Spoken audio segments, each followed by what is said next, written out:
రీసెంట్గా 2 ఇన్స్క్రిప్షన్స్ని కనుగొన్నారు మన ఆర్కియాలజిస్టులు. ఇంతకీ ఈ ఇన్స్క్రిప్షన్స్ ఎక్కడెక్కడ దొరికాయి, దేని గురించి చెప్తున్నాయి తెలుసుకుందాం ఈరోజు వీడియోలో క్లియర్ కట్గా. Let's get in to the video.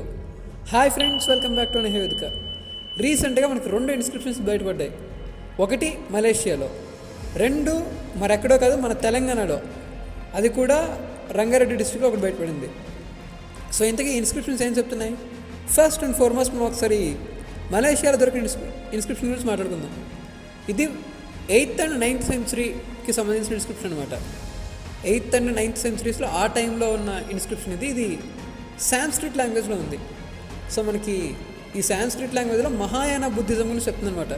మీ అందరికీ తెలుసు, బుద్ధిజంలో 2 ఉన్నాయి, ఈనయానాస్ మహాయానాస్, రెండు బుద్ధిజమ్స్ ఉన్నాయి. సో ఈ మహాయాన బుద్ధిస్ట్ గురించి చెప్తుందనమాట. బుద్ధిస్ట్ ఫిలాసఫీస్ కానీ, బుద్ధ చెప్పిన ఆ టీచింగ్స్ ఏవైతే ఉన్నాయో వాళ్ళ కల్చర్స్, వీటన్నిటి గురించి కూడా ఈ ఇన్స్క్రిప్షన్ చెప్తున్నట్లుగా మనకు తెలుస్తుంది. ఇది ఒక స్టోన్ ఇన్స్క్రిప్షన్. సో ఇంకొకటి, ఇది మన తెలంగాణలో దొరికింది, రంగారెడ్డి డిస్ట్రిక్ట్లో. ఇది 15th సెంచరీకి సంబంధించిన ఇన్స్క్రిప్షన్ అని చెప్తున్నారు. దీని ప్రకారం బోనాలు అనే ఫెస్టివల్ ఇప్పటిది కాదు, కొన్ని వందల సంవత్సరాల నుంచి ఉంది అనేసి చెప్తున్నారు అనమాట. ఇది మనకి శ్రీకృష్ణదేవరాయలు వంటి వారు కూడా విజయనగర డైనాసిటీ నుంచి వాళ్ళందరూ కూడా మనకి డొనేషన్స్ ఇచ్చారు ఈ ఫెస్టివల్కి.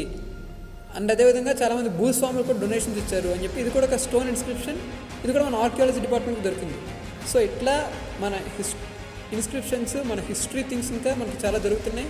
ఇట్లాంటి ఇంట్రెస్టింగ్ వీడియోస్ కావాలంటే మా ఛానల్ సబ్స్క్రైబ్ చేయండి. మరిన్ని ఇంపార్టెంట్ వీడియోస్ కోసం లైక్, షేర్ అండ్ కామెంట్ చేయండి.